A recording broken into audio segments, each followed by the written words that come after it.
Jai Maharashtra. Thank you. Madam, I speak here today on behalf of the NCPSP on electoral reforms. Sir, Madam, I would like to quote Shri G.V. Malvankar ji. A real democracy, one has to not merely look at the provision of the constitution, the rules and the regulations made for the conduct of the business in the legislature, but one has to foster the real democratic spirit in those who in the form of legislature. In this fundamental born in mind, it will be clear that the question would be decided by majorities in parliamentary government will not be possible if it is reduced to a mere counting of head or hands. If we merely go only by majority, we shall be fostering the seeds of fascism, violence and revolt. This is what Mr. Malvankar has said in this parliament. Madam, why are we debating this? ये चर्चा की ज़रूरत क्यों पड़ी? इसका कारण है कि इस देश में मैं बड़ी विनम्रता से कहना चाहती हूँ, लेकिन ये वास्तव है, भले ये माने या ना माने, कृष्णा जी को अच्छा नहीं लगेगा, लेकिन इस देश में अगर वो सारे पेपर और मैगजीन्स भी पढ़े, उन्होंने काफ़ी कोट किया आज कि सबके मन में एक बात है कि इलेक्शन कमीशन फेयर नहीं है, ऐसी एक सोच समाज में आज है। और इसका कारण क्या है? इसके छोटे मैं विक्षेप में कराना चाहती हूँ कि ECI has allowed its political neutrality to become under serious question. This is my first point. Second, model code of conduct is enforced unevenly and inconsistently. The commission has failed to curb hate speeches. I will explain each point in very short later. The appointed process has been totally and politically titled. The Election Commission has not kept pace with digital manipulation, deepfakes and targeted propaganda. मैं भी उसकी victim हूँ, मैं बताऊंगी उसके बारे में. Political parties routinely bypass expenditure limits and ECI looks away, unfortunately. Electoral roll errors continue disproportionately affecting urban poor, migrants and marginalized groups. VVPAT verification remains too small and opaque. Transfer of orders of officers during elections appear politically motivated, and above all, the Election Commission has not defended its own institution dignity with firmness even once, which is so unfortunate. And will the Commission protect democracy in this country, or will democracy has to protect itself, is the question I want to ask the Election Commission.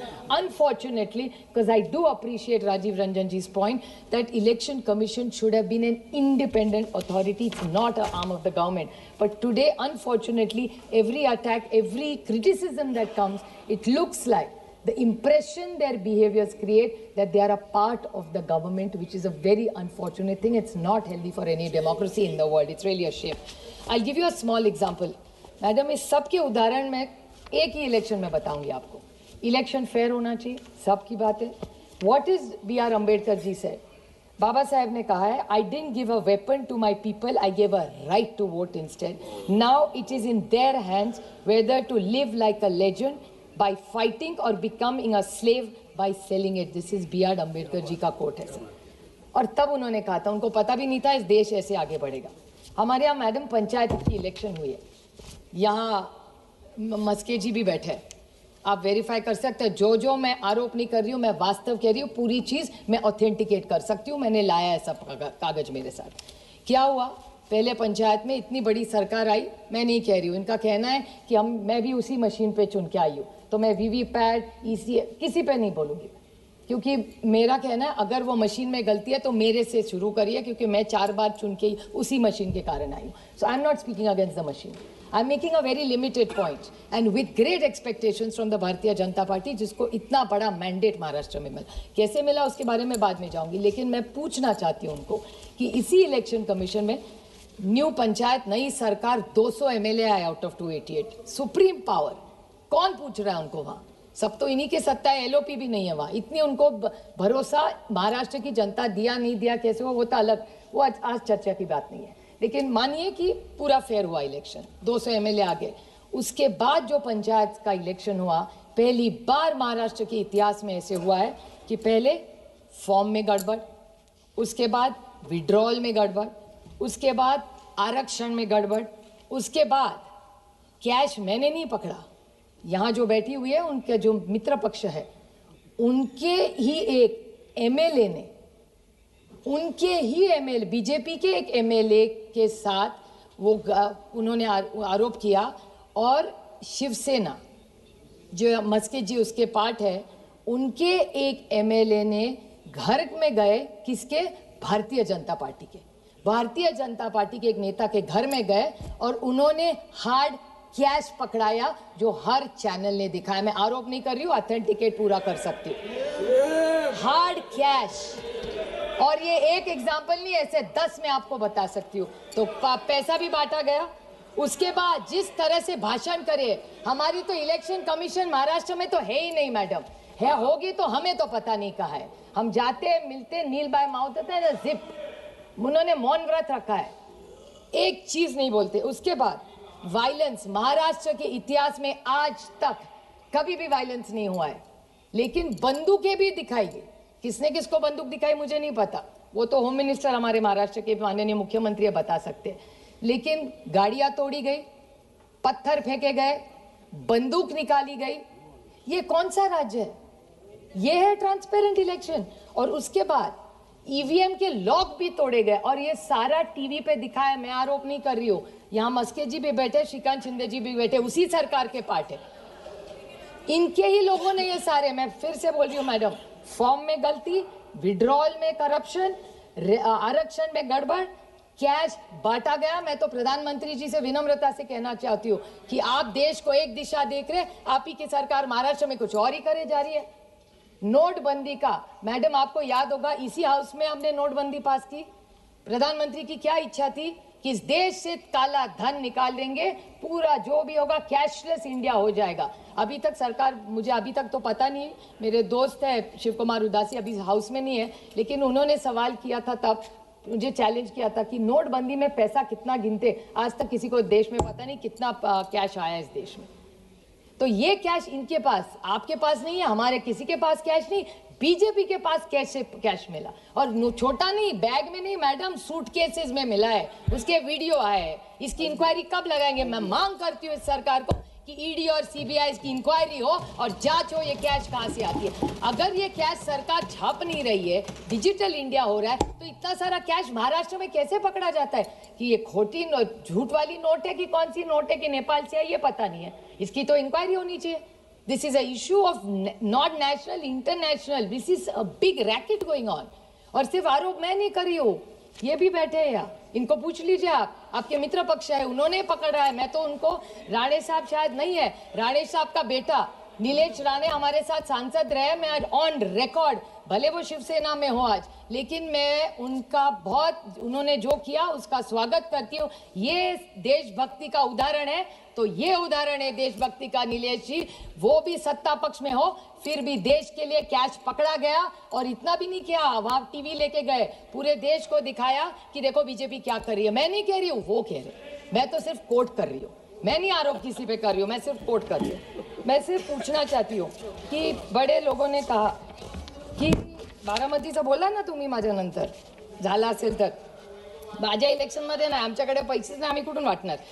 But मैं पूछना चाहती हूँ कि बहुत सारे लोगों ने कहा कि जो इस इलेक्शन कमीशन का कॉम्पोजिशन होना चाहिए, उस पर मैं बोलना चाहती हूँ कि बात सही है कि 70 साल में, कृष्णा जी की आभारी हो कि 70 साल में कुछ नहीं हुआ, उन्होंने आज पूरा साफ कर दिया कि 70 साल में सबका कंट्रीब्यूट। मैं भी कहती हूँ 10 साल में इसी भी सरकार ने कुछ ना कुछ अच्छा किया है। मैं कभी नहीं कहूँगी 10 साल में आपने क्या किया। सिर्फ गलतियां निकालने के लिए हम नहीं है, इलेक्शन रिफॉर्म्स के लिए हम सब सोचेंगे और देश के हित के लिए, अगली पीढ़ी के लिए कुछ अच्छा करेंगे हम। इसी के लिए तो यहाँ चुन के आते हैं, एक दूसरे के लिए सिर्फ टिप्पणी करने के लिए नहीं आते हम यहाँ, ये क्रिटिसिज्म के लिए नहीं आते। लेकिन अगर पारदर्शिता से जो भी इलेक्शन कमीशन हो वो फेयर हो, जस्ट है, इतनी हमारी मांग है। सर हम पे भी बहुत सारे आरोप होते हैं कि हम परिवारवाद, मैं तो हूँ परिवारवाद और मुझे अभिमान है कि मैं परिवारवाद हूँ।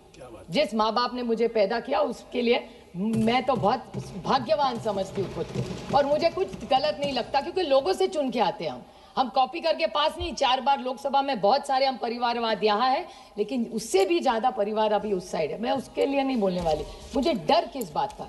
और मेघवाल जी इस बारे में आपने सोचना चाहिए क्योंकि मैटर सीरियस है, आपका कुछ लेना देना नहीं है, लेकिन जिस राज्य में आपकी सरकार है, 2-3 very important points, I am not criticising, I am giving very honest feedback. Madam आप सोचिए, लोकल बॉडी का इलेक्शन हुआ, लोकल बॉडी के इलेक्शन में आप सब चाहते हैं ट्रांसपेरेंट और फेयर इलेक्शन हो। मैं आपको 20 नाम नहीं पढ़ूंगी, 3 पढ़ूंगी, बाकी के टेबल करूंगी आप अगर आप परमिशन दे तो। लेकिन यहाँ हमारे यहाँ इलेक्शन हुआ ही नहीं और यहाँ पूरा चुन के कौन आए, this is very interesting madam. यहाँ जो चुन के आए वो सारे परिवारवाद वाले।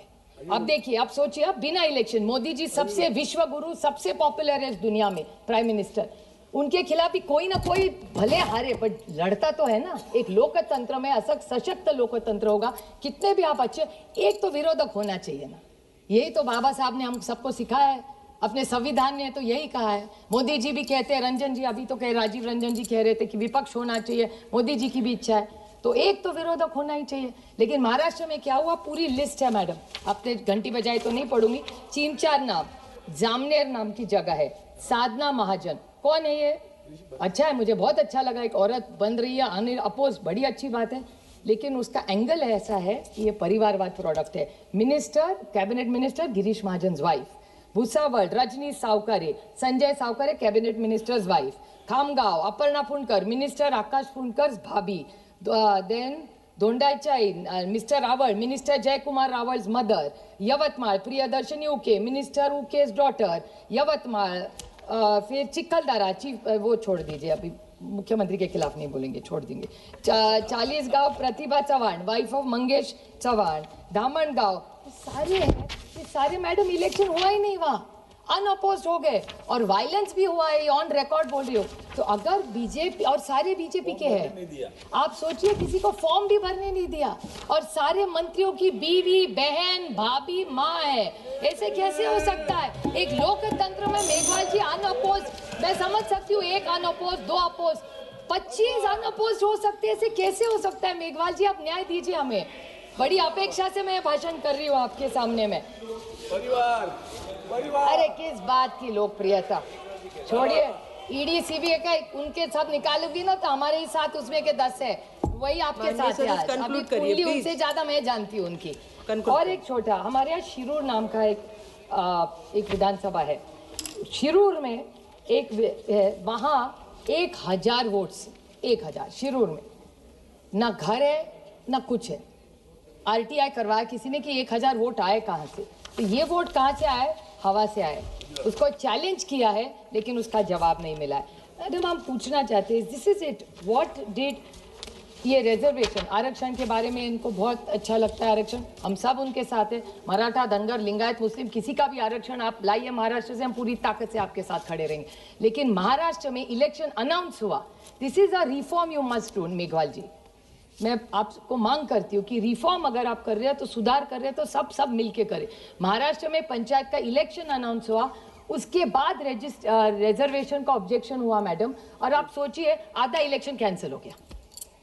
और इतना ही नहीं, 242 म्युनिसिपल काउंसिल्स है, उसमें के 57 bodies have exceeded reservation list. क्या कर रही थी इलेक्शन कमीशन? बेचारे सारों ने, आपके भी लोगों ने फॉर्म भरा, हमारे भी भरा, अभी क्या कर रहे, घर में बैठे हुए 20 दिन से, खर्चा तो बढ़ ही रहा है। आप सोचिए 57 bodies have crossed more than 60% reservation. एक छोटा मुद्दा मैडम एंटी डिफेक्शन का बोलना चाहिए, बिकॉज आप सोच लीजिए कि आप कैसा करेंगे। एंटी डिफेक्शन का मैंने भी भोगा है, आपने देखा होगा, अभी शिवसेना जी के बोल रहे थे, हमें कोई नहीं, ठीक है पार्टी टूटती है, 2/3 जाती है, कोई प्रॉब्लम नहीं है, सोच सकता है, किसी की सोच बदल सकती है, किसी को कुछ विकास करना है, किसी का ईडी है, मैं समझ सकती हूँ।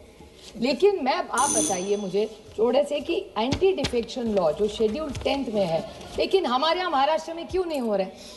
महाराष्ट्र में आपने देखा होगा, हमारे यहाँ एक पार्टी का नेशनल प्रेसिडेंट बदला और no use of any constitution. Party की कॉन्स्टिट्यूशन क्या कहती है? Party decides. जैसे भारतीय जनता पार्टी में भी अच्छी है, भारतीय Janata party is larger than elected member, सही है कि नहीं? वैसे भी हमारे यहाँ भी है। Without asking anybody, the speaker has allowed to remove a national president who started the party, not just in NC, it has happened to us, not just in NCP but in Shiv Sena, दोनों party तोड़ डाली। उसके बाद आगे क्या हुआ? हमें किया, ठीक है, हम ठीक हो गए, बट किसी और को मत करिए। आप इतना बोलते हैं कांग्रेस ने ये किया, इसकी सरकार गिरा दी, आपने क्या किया? आपने से उससे ज्यादा किया। And how is this democratic? अगर आपको तोड़ा होगा कोई प्रॉब्लम नहीं, नई पार्टी निकाली। और पता है मैडम, हमें पार्टी अभी ये कृष्णा जी कह रहे थे कि उनको 9 महीने पहले सिंबल मिला। कृष्णा जी मुझे तो सिंबल मिलता ही नहीं, 2 महीने मिला। आप सोचिए मैडम, हमको तो कोर्ट जाना पड़ा। अगर मैं कोर्ट नहीं जाती तो सांसद भी नहीं बनती। ये कौन सा न्याय है एक सशक्त लोकतंत्र? आदरणीय अध्यक्ष जी, आपने मुझे आज इलेक्टरल रिफॉर्म्स पर बोलने का जो